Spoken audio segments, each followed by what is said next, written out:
Mathongo, ngiyanamukela kuMakhosonke TV. Ngicela ukuthi uma nifuna ukuthola amavidiyo ni-subscribe, ni-like, ni-follow, ni-share.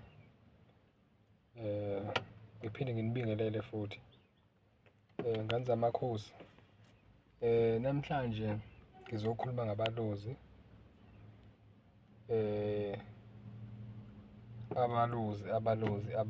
abalozi. Right. Abalozi ngani zethongo.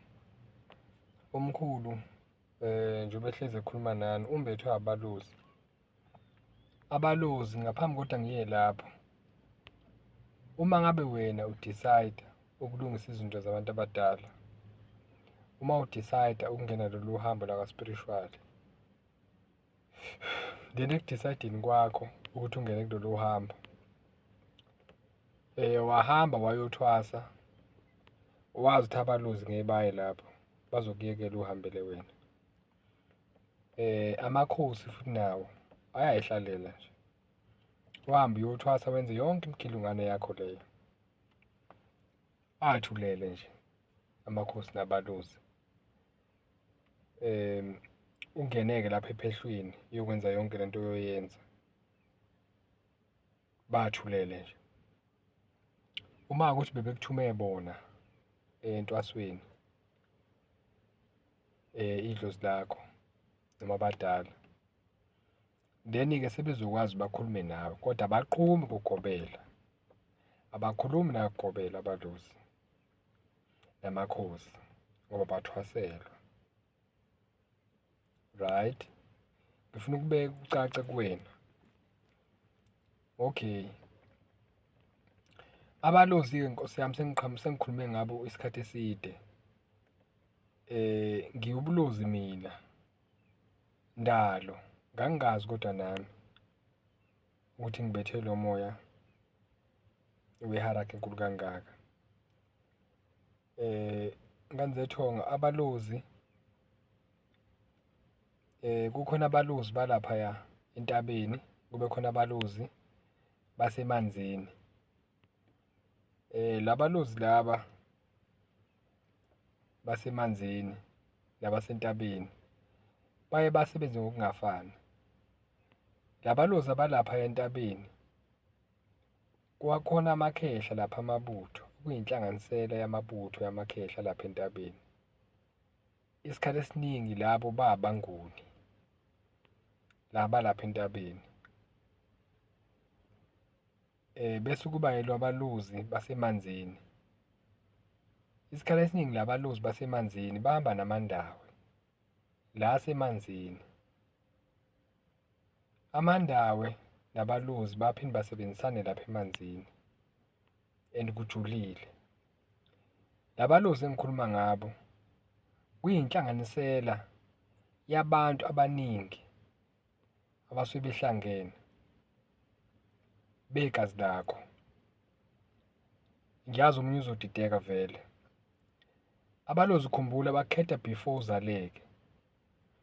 Basuke impilo yakho sebeyiphile baqeda, ngoba vele wena usuke umoya omdala ofuthi kuzoba yithopic yangelinye ilanga. Labalozi-ke Nkosi yami, bayalungiselwa, yebo, kodwa labalozi basemanzini specifically uma ngikhuluma ngabo, abalozi basemanzini isikhathi esiningi noma ngaso sonke isikhathi, labalozi basemanzini baye bakuthume bona emanzini, bakutshetse ngesikhathi ukuthi uye emanzini uyohlala nabo.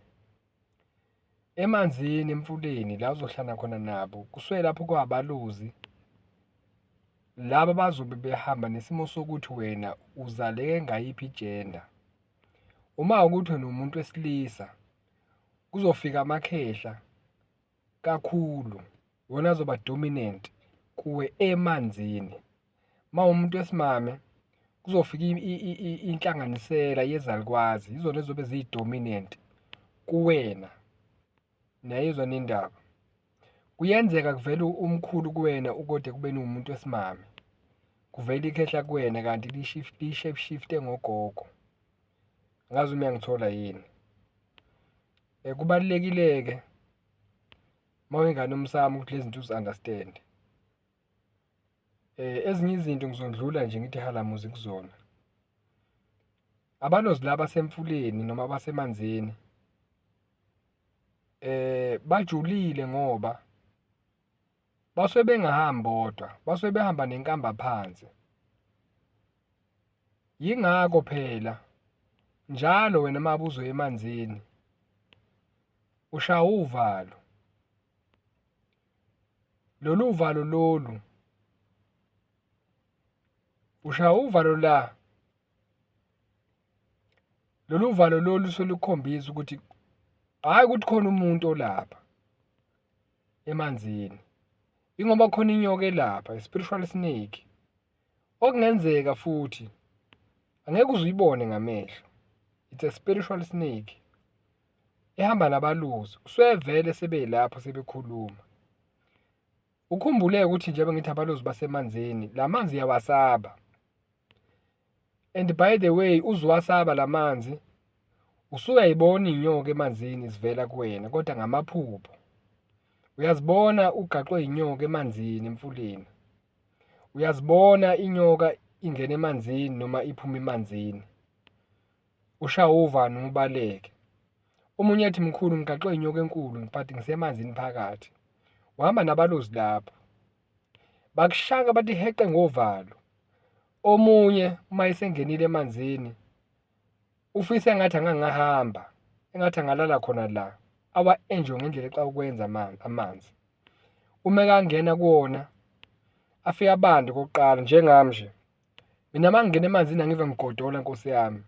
Ngigodola enye into ngisuke ngiqhaqhazela. But manje ngahlala nje angibe ngisafuna sidala ukuphuma. Angiphumi. Ingako umkhulu maye emanzini uyaspenda i-quality time lapha emanzini ngihleli. Phakathi emanzini ngikhuleka ngenza konke lokho sobe ngithume kona. Unabaluzi lapha semanzini. Labalozi laba semanzini isikhathi esiningi basuke bengazile, laba semfuleni isikhathi esiningi abazile ngokuzokuqina ngobizo. Isikhathi esiningi laba lapha emfuleni basuke into abazoyenza basuke bezokupha lokho sukudinga. Yini leyo mkhulu ukhuluma ngayo? Ufuneka bakubuza ukuthi udingani empilweni yakho, like for your whole being. Yini oyidingayo ukuze uphile? Ila sebekubuza khona ukuthi udinga ini? Udinga imali yini? Yebo ngidinga imali, uzoyithola kanje. Udinga umshado yini? Yebo ngidinga umshado, uzothola kanje. Basuke befuna they just looking for your well-being, taking care for your well-being. Ukuthi ube right mfethu, ube right siswami, okudinga ukuthole. Abazili ngizokuqina ngesimo sobizo cha. Laba semanzini they've got too much wealthy. Bazokupha nje lo afune bakuphe kona. Wena ufune ubazisa ukuthi ukhala ngani. Kodwa bakubuza ukuthi yini oyidingayo. Bese bakutshela kwisikhathi manje ukuthi uhlane nabo emanzini. Hayi ebusuku. Uzohlala nabo ngekho uzohlala nabo ngazo. Labo uzocela khona, ufike ucele khona lokho othi uyakudinga emanzini. Bazokutshela ke bona bakuyala ukuthi uzohlala kanjani nabo, uzobaphathelani ngoba khona izinto abaphathelwa zona. Uzokwazi ukuthi ubakunikeze lo ufune bakunikeze khona. Vele usukushayela izimpande zakhona, wazidla izimpande zakhona. Abalozi banankinga esubadlela izimpande zakhona. But awukwazi ukuthi ungalungisela ukuthi into edlozi ugijima uthi uyohlala nabalozi. Ayikho into enjalo, ifake leyo. Uma usukuba ifake iba i-original. Uzokwazi ukuphila isikhathi eside kulomhlaba. Abalozi basemanzini bayingozi ngoba bayakwazi ukuthi mabekubona ukuthi awulaleli noma wenzi ngendlela, bathatha yonke into eyimali kuwena. Ingaka iningi lenu njengoba niphethe abalozi basemanzini bathatha yonke into eyinjabulo phakathi kwempilo yakho. Ngoba into yokuqala imali injabulo phezulu kwakho. Yingakho uthola abantu abastrugglisha financially uthi injabulo ayikho. But once wathola imali ujabule ngendlela azayibona. Okukhombisa kona ukuthi kena unelidlozi leli labaluzi elihlambulukile. Ngizothi idlozi ngoba elidlozi elikhulu elihlambulukile. Alright. So kubalekile ukuthi labaluzi labo basemanzini ugcina uhlangene nabo uzokwazi ukuthi uthole lokho okudingayo. Labalozi base balapha emanzini noma baluzi nje beza kakhulu ngokuprofetha, bayathandaza futhi too much kakhulu, but abafana laba sentabeni. So laba semanzini banendlela yabo yokwenza kodwa basuke bezokupha lokho okufuna uwena. uyangizwa. Basuke bezokupha la ukuthi yini oyidingayo, uhlale nabo bakuphe lo bakupha kona, suke kuyisipho cha siyakupha lokhu, hhayi ubizo. Abazi kuzokuxina, bazokukhulula ukuthi naku-ke isabelo sakho sokuphila somcebo sokuthi ube right, uthole ofuna ukuthola enhlizweni yakho. Niyangizwa. Nalapho-ke amandawo asuke khona asuke esebenza emfihlakaleni. Yingakho manje ngifune ngikhiphe le yamandawo-ke manje ngizonikhombisa ukuthi amandawo nawo adonsa kanjani. Niyangizwa kanzomsamo. Ya abalozi-ke Nkosi yami laba sentabeni ngizofike ngibahlukanise, ngibachaze ngendlela yabo, but anike nibambe lapho. Then labalozi laba Nkosi yami mase behlangene ngoba abalozi bakujaha kakhulu ngovalo kakhulu. Lolu uvalo engilushoyo labalozi lujulile ngoba usuke ubona ukuthi hey ngathi kuyinkinga manje, and mase bekudinga bakufayela iy'nkinga ey'ningi khona uzokwazi uba-athende. La basemanzini bayahlupha futhi ngoba mabebona ukuthi awubalaleli bayamthatha umuntu wakho, bayamthatha, bathatha noma yini eyigugu kuwena. Uma ukuthi unemoto bazoyilimaza imoto, uma ukuthi khona uthembele kusibanibani wakho bazomlimaza.